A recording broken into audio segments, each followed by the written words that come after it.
Hello and welcome to this episode of Gaming the Podcast. My name is John Robertson and I'm joined by Stace Harmon. And this week we are talking about video game settings. Which ones are most interesting to us, which ones we're drawn to, even if we only know a little bit about a game. Is there a setting that is enough in and of itself to draw us in and make us interested about that game?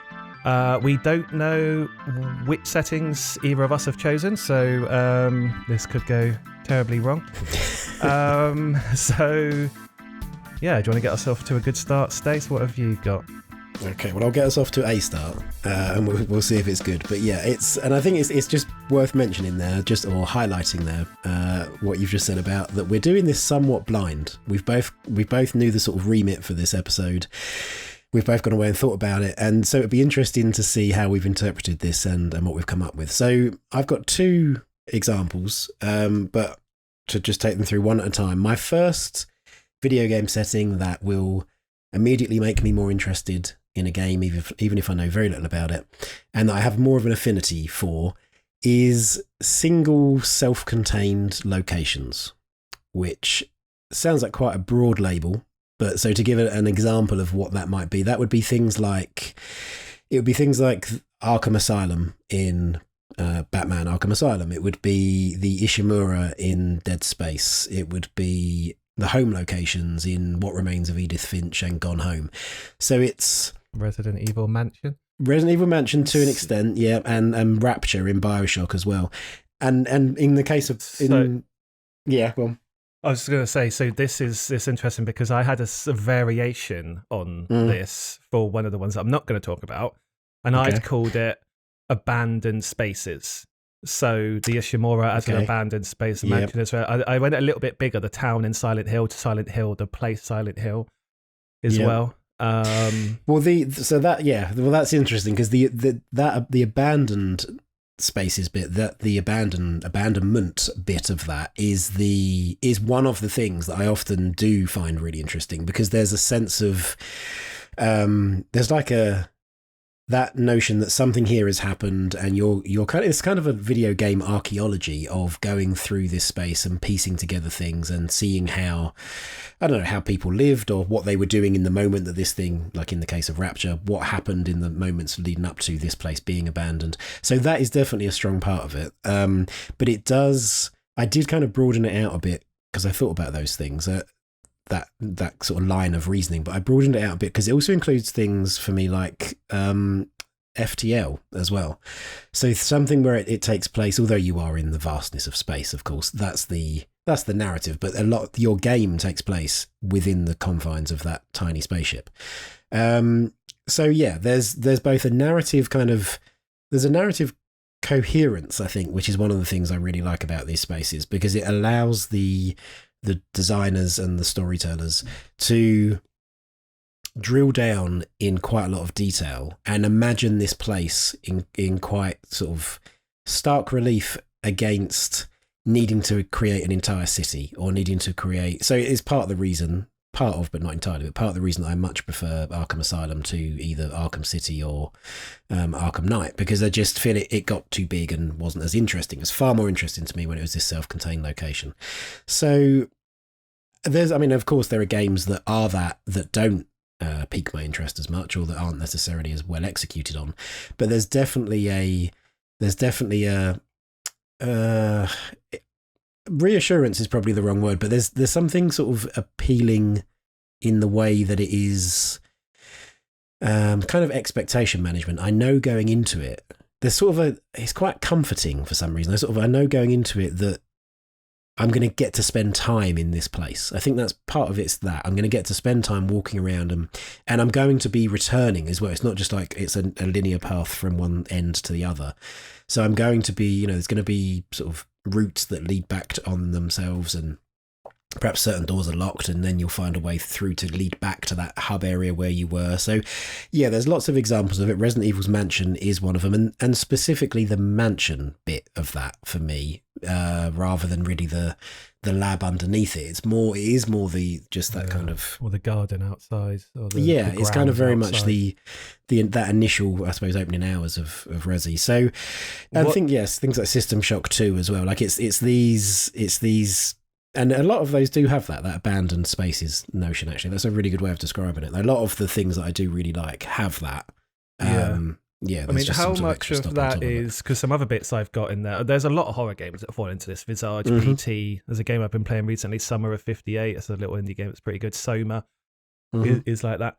I know you said there's a comfort in the kind of the stark lines of the space that are being drawn, but is it also, because one of the things that I like about these sort of locations is also the tension that it creates by knowing that you can't just run away, and like you knowing that you're playing a character that is trapped, essentially. Yeah, well, yes, there is that. But as has been alluded to on a previous episode that we did about scary games, I'm not a big one for scary games. So I can see how it would absolutely work really well in the horror genre. Part of what I found so challenging about PT to get through was that kind of that single location in that sense manifested for me as like a sense of claustrophobia, and that wasn't comforting. That was not like, oh, I'm really looking forward to exploring this really screwed up house. So, but yes, there is it does increase, it does kind of up the ante on everything, I think. I think it means that the designers have to be more kind of at the top of their game in terms of creating a believable space. And when you only have quite a small, relatively small self-contained space, creating a believable space is in the details for me. Whereas if you're going open world or something, then creating a believable space is making it make geographical sense, or making it make like it feel like these things are properly spaced apart. Whereas in a small location like the ones I'm talking about, it really has to be far more like, if it's a living space, that has to be something that's not necessarily recognizable in the like a house, but like on the Ishimura in Dead Space, it was a ship that people lived and worked on, and so that it had to make sense in terms of how areas were laid out, and that it's there's definitely if I were to hear, for example, that this particular game that's coming out is it's a crime game, it's a mystery game or something, and it's all set in one house or one street or something, then that would be, I'd be okay, that's interesting. That immediately I'm more intrigued than I might have been if you just said it's an open world game where you have to solve crime or solve mysteries or whatever. So yeah, there's definitely something that really starts my imagination going, I think. Yeah. Well, I've got imagination written down here for my notes on this one. My literal note is you have to rely on your own imagination to fill in the gaps and make leaps from setting to meaning, because there's no just people dotted around telling you that this is this is this. So the setting has to do the storytelling for you. So the setting almost becomes a character in that way, or it is the main character in a lot of ways. I think the Ishimura is probably the main character in Dead Space, at least Dead Space 1. Mm-hmm. It's certainly the best written character in Dead Space 1. There's certain Hitman levels as well fall into this. Not all, I mean, Hitman levels are sort of by their nature self-contained, but of course within that there are ones that have a much bigger sprawl and ones that are much smaller. So things like Hokkaido, which is the last level of the original 2016 Hitman, not the original Hitman game, but 2016 Hitman, that's set in Japan, that one. And there's the bank level, which I think is set in New York, which is a DLC level. But that's, just, I think even saying that, like there's a level of Hitman set in a bank, like that to me is immediately like, oh wow, that's interesting. Like they can do some really interesting things with that. And I think they did in that level. And Dartmoor as well from Hitman 3. So yeah, there's definitely a thing that it doesn't really matter what that space is necessarily, or I don't really sort of define between if it's this or that. I'm more interested. It's just that notion of the majority of, if not all of this game is set in, this kind of self-contained location. So yeah, I mean, that's kind of mine. It's interesting that you had the abandoned spaces thing, because I think definitely part of those, as I say, is ties into that for sure. But yeah, there's a big So if any developers out there want to let me know about any single kind of self-contained location games they're making soon, then I'd be interested to hear them. So that's my. I don't know if you'd term that as either specific or broad, because it has lots of different examples. But yeah, I was going to say that line up with yours? So yeah, my first one is more. I think more specific than that, in that it is an actual location rather than an idea, I suppose, although it is also an idea, and it's video games set in schools, or that have schools as a big part of their, wow, yeah, that's narrative through line or whatever. So, Persona 5, Bully, Fire Emblem Three Houses, Danganronpa. Even like Lollipop Chain Store, which is I was just going to say Lollipop Chains. I was going to say, does the school need to factor into the gameplay, or is it just a setting? And you said Lollipop Chainsaw, so of course it's there's like that answers that question. So yeah, schools. I mean, it's kind of similar in a weird way, and it's going to sound like the complete opposite, but it's kind of similar to I like films set in prisons. And schools are quite similar. They've got. Do we need to have a talk about your childhood? They've got a lot of similar themes in though. Like it's the institutionalization of them. Like there's just a bunch of random or somewhat random people that are all forced into this place. So there's immediate conflict there because they're not next to the other people by choice. So there's already a lot of narrative threads between the characters and between their relationships to pick up on and make great stories from. There's also clear line of authority from like the head teacher to the teachers down to the students. So again, disrupting those lines of authority give you some really clear and obvious ways to like add drama and add intrigue, and also similar to the sort of enclosed single locations. You are, for at least those bits that set in the school in those games, you are kind of locked into that setting. So it's not like you can just like run away and do something else. I mean, in some games you can. I mean, Bully is set largely wholly inside a school. Fire Emblem, you go out and do other stuff. Danganronpa, you're sort of stuck in there. Persona 5, you come and go. So not all of these games are set wholly in schools, but they do have they revolve around school in some way. I know that the Fire Emblem school is an officer's academy, sort of in its literal definition, but it's a school basically. Like you go through lessons and you know whatever, like a school. So how much of that?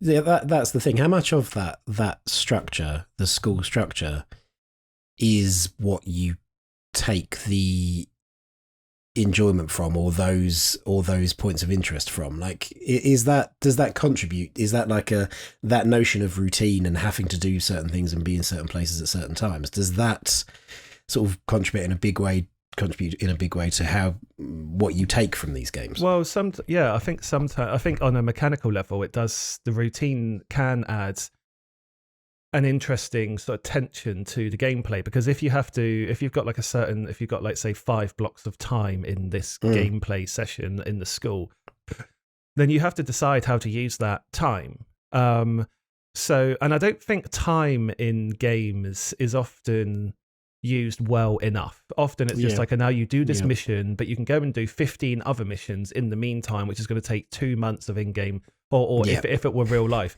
it's 2 months of in-game time.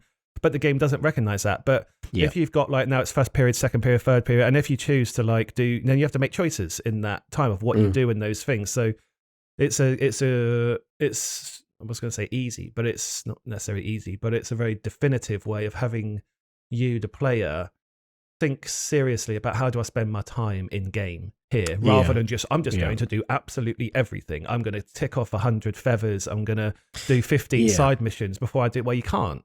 Like you have to choose.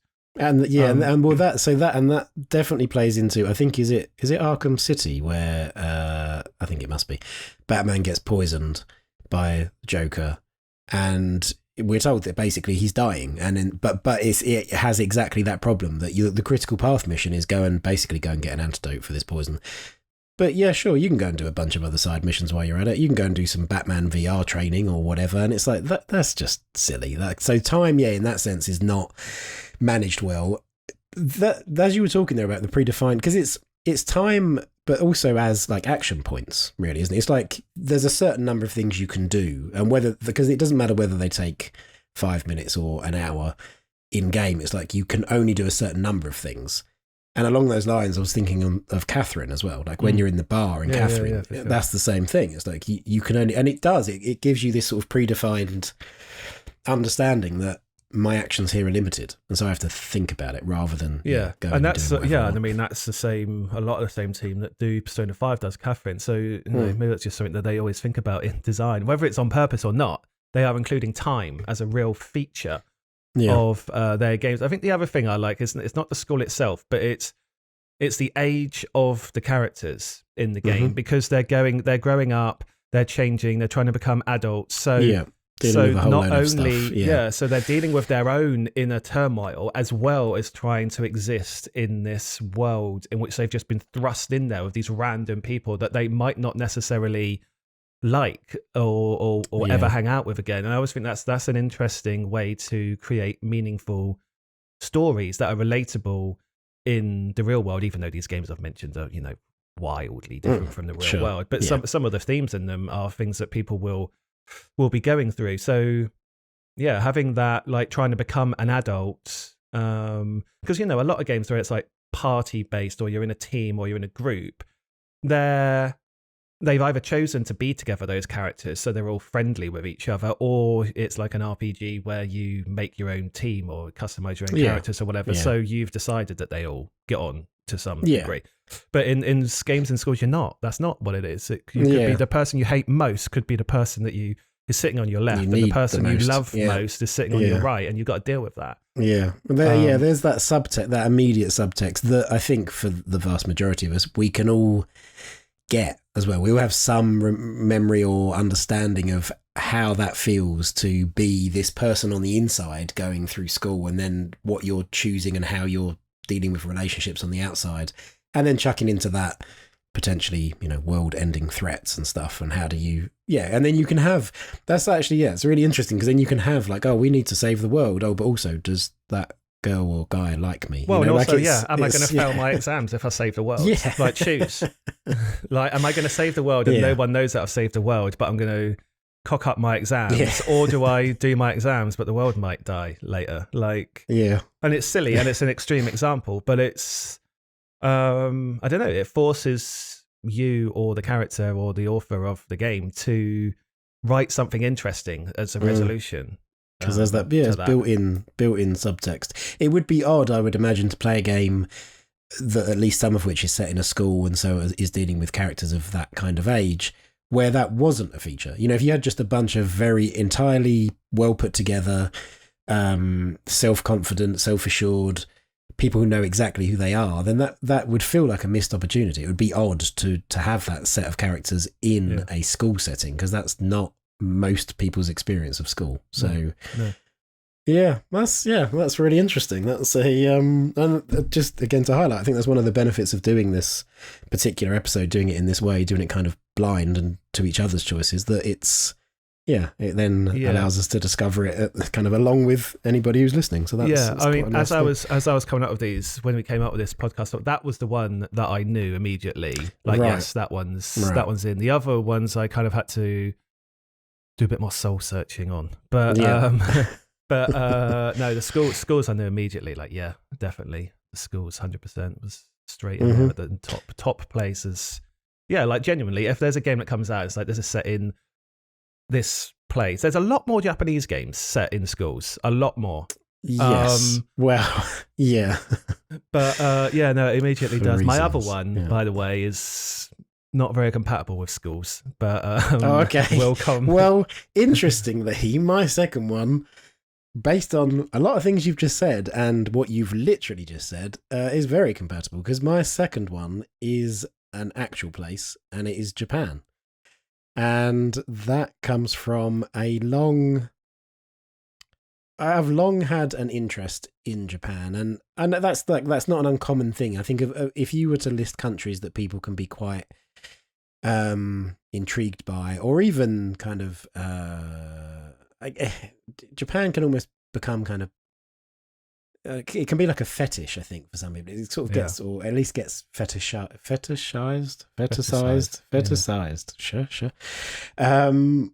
Yeah, but I've had long had an interest in Japan, specifically how the sense of tradition and customs and history sits alongside its kind of image as an ultra modern, cutting edge tech innovator, and how those two things often need to sit side by side. And that's been the thing that sort of has always interested me. And then very early last year, before things like flights became impossible, I went to Japan. My wife took me to Japan for my birthday, and I was able to see a lot of that stuff. And we spent some time in Tokyo and then went out into the countryside, effectively, of Japan.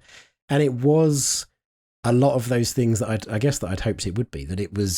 I wasn't just sort of making it up. I wasn't just hoping, that you're going to be able to see the very real effect of things like tradition and customs. And I think that goes hand in hand with there being an aging population, and not just an aging population, but an aging population that is, respected in a way that perhaps we don't see so much in the West, or at least in certain countries in the West. So that's sort of the background of my interest in Japan as a place and as a set of values and customs. Yeah. And then, so what sort of games are you thinking? Because to my knowledge, I mean, when I think of games set in Japan, a lot of like anime style based games, JRPGs, things like that come to mind. But I don't think they're necessarily the games that I would associate with you seeking out. Well, so this is the thing, because there's game. I know that games set in Japan have more of a pre-release pull for me. So for example, when I heard that Ghost of Tsushima was set in Japan, well, before it was called Ghost of Tsushima, because that gives it away somewhat. But when I heard that there was an open world game, I'm kind of, my interest is not particularly piqued. I'm kind of burnt out on open world games at that time. There's an open world game coming out. It's a big AAA Sony production. Okay. It's called Ghost of Tsushima, and it's set in Japan. My interest went from being, I guess I'll just see what it's like when it comes out, to being, it jumped immediately to being, okay, now I'm immediately more interested to seek out what this thing is.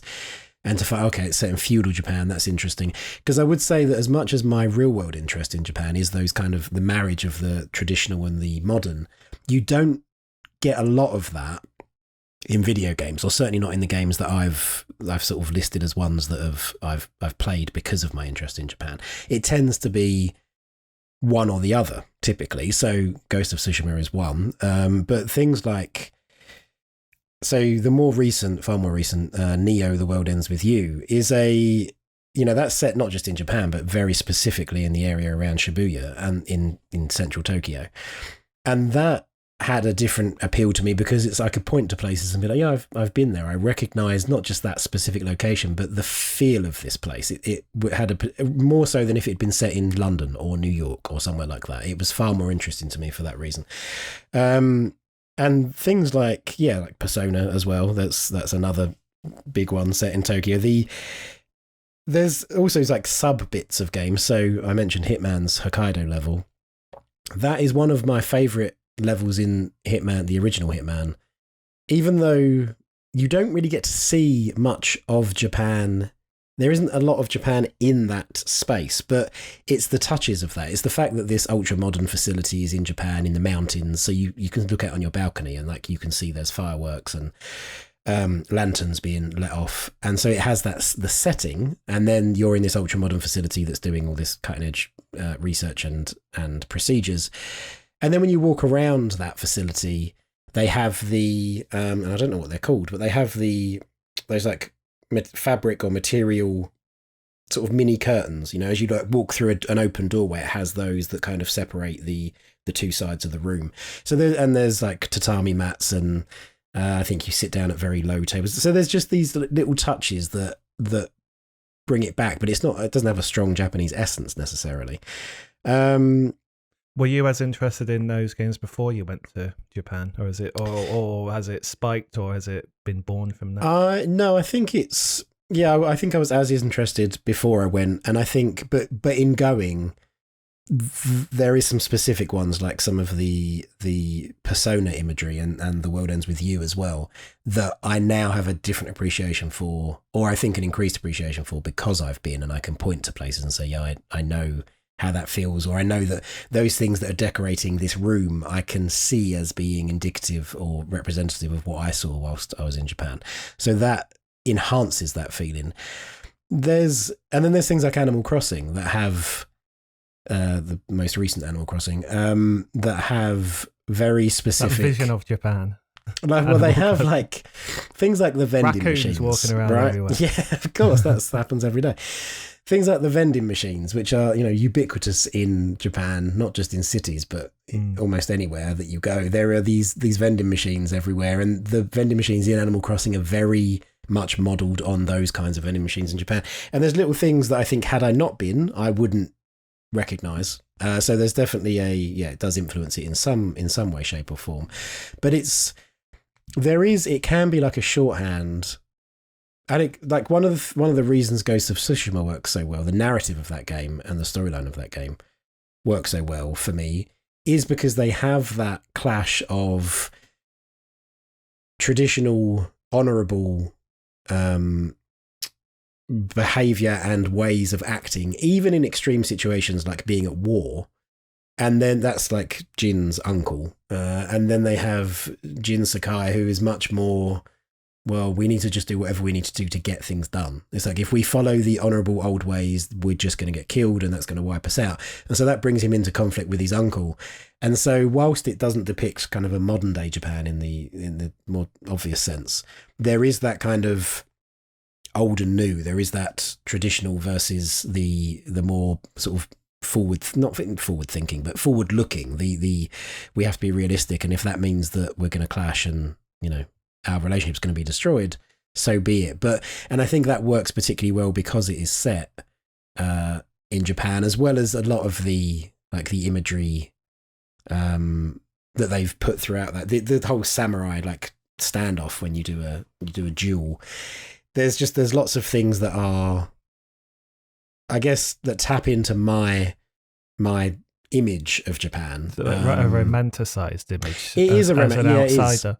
It is, yeah, absolutely. It isn't based on like a deep-seated knowledge of the ins and outs, and I think some of that, because I think we talked about Ghost of Tsushima recently on one of the podcast episodes, and things like the haikus for the period of Japan that historical is set. Accuracy. Yeah, absolutely. It was the humankind. Haikus as a form of poetry didn't exist, or certainly weren't anywhere near as popular as we've come to know them to be. Samurai in that time were dressed in a different way. They used different weapons. Most of them were on horseback. So there's a certain number of creative liberties that have been taken with it. So it is, as you say, sort of a romanticized version of Japan. And Akami as well. Like Akami works, going back several more years, Akami works as a tapping into the folklore and the mythology of Japan. It just is almost sort of across the board a thing that I'm more interested in if it's set in Japan. And I think the one big sort of blind spot I've perhaps got on this, or the most obvious one to me at least that came up, was that I've not played a single entry in the Yakuza series. Which is odd because it's set in Japan. It's basically everything you've been talking about. It's a specific area of. I know it's got a different name, but it is based on Shinjuku, and it's supposed to be Shinjuku very definitely. Right. So and you've played all of the Yakuza games, right? I mean, it's a series that you really, really enjoy. So it's been on my list, and I need to basically get to it. And it's odd when I started thinking about this, and I realised that Japan was one of those places. So how is it that I haven't played Yakuza yet? That's odd. Well, it is a good time. Yakuza Like a Dragon's just come out, although that's set in a different place. But Judgment, and there's a new Judgment coming out. They're both set in Kamurocho, the sort of Shinjuku knockoff. So you just don't play as a Yakuza, you play as someone else. But my next. Well, it's interesting that you've said that, because my next one does include Kamurocho. And it's a much smaller number of games. I actually found it difficult to think of many games that are in this setting. But red light districts are an area that I don't know if it meets that criteria of game is set here, therefore. Oh, well, actually, no. If there was a game set holding the red light, yes, I would be interested. But I couldn't think of as many examples. So Kamurocho is the most obvious one throughout Yakuza, most of the Yakuza games, and they all feature it in some part. And Judgment. And then the other ones that I could think of definitely, Cyberpunk 2077 has a red light district, not just a single brothel either, but like a small area. And Wool Market in Final Fantasy VII, it might be a bit of a stretch to call that a red light district, but it does feature a lot of things, and it's not just like sex stuff, it's like it's just like nightlife, and there's the burlesque show there, and the weird shops, and the whole Don Corneo scene where you've got to dress up as the most attractive girl possible, as Cloud. So it's not just brothels, which are in many more games like Mass Effect, GTA, The Witcher has like it's not just that's not enough. It's the whole district that's important. And I think a lot of it actually, a lot of the interests comes from in a similar way to why I like schools, which is oh yeah, I see why they're bizarre, not particularly compatible. Yeah, but it's that same thing. It's that all different kinds of people with different backgrounds, with different reasons for. Well, not everyone has the same reason to go to school, but everyone has often the same reason to go to red light district as well. But different backgrounds and different, they're just like pushed into this area together. Like, in the red light district, you've got everything from curious tourists to the people who are here every day to the rich businessmen who are just here for a laugh to, awkward 20-year-olds who are here for the first time, like trying to see what it's about. So, it's really about this sort of melting pot of these different people that are there and all like the stuff. And red light district, it's a sort of nighttime environment usually. People are a bit pissed and whatever.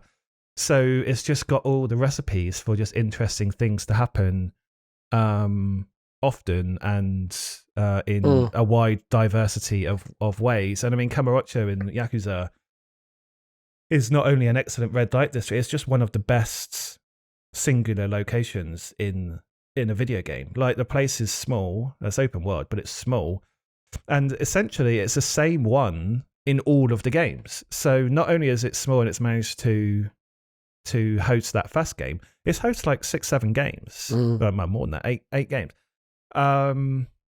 I know different Yakuzas are set there to a different degree, but they all include it, and they all include largely the same boundaries. So it's still amazing that we're playing Judgment, which is the most recent of the Yakuza spin-offs that I've played. That's got the same batting cages and some of the same restaurants and everything that had in Yakuza 1 that came out all that time ago. That doesn't make it a great red light district, but I think it's a good example of how the density and the pushing all of these different things together in a small space. A red light district is a really interesting form of getting that very concentrated, a lot happening, a lot of different elements to it in a very tight environment. Like, in a red light district, you walk around a corner and you expect to see something.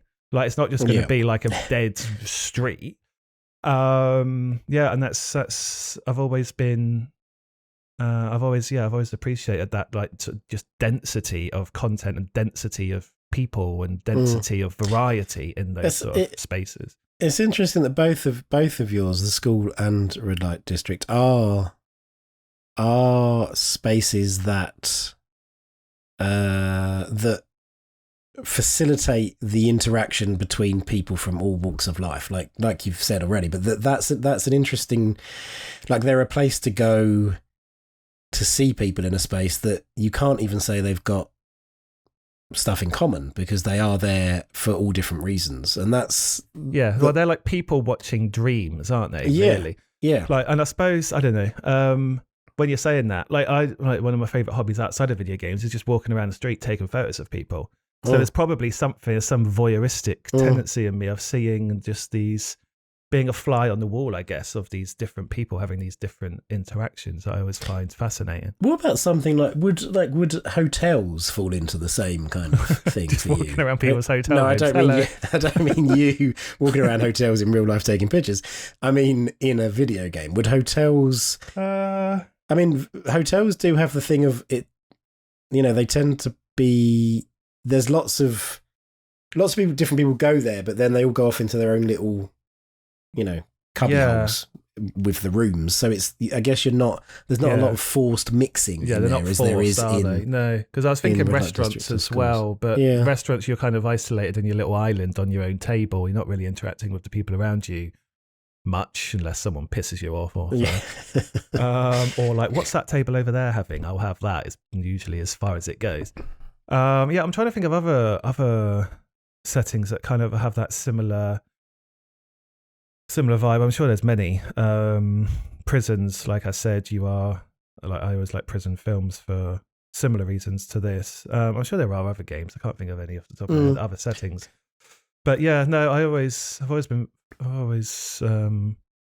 that sort of environment. I think that's why, because it's like I said before, it's important to distinguish red light districts from just brothel, because that's not the same thing. It's not like the sex element that I'm interested in. It's just like, here's an arena that all these different people come, and like the nature of that being there with what is that, like sets, like, that you just need a little spark and all hell's going to kick off, or something is gonna happen there.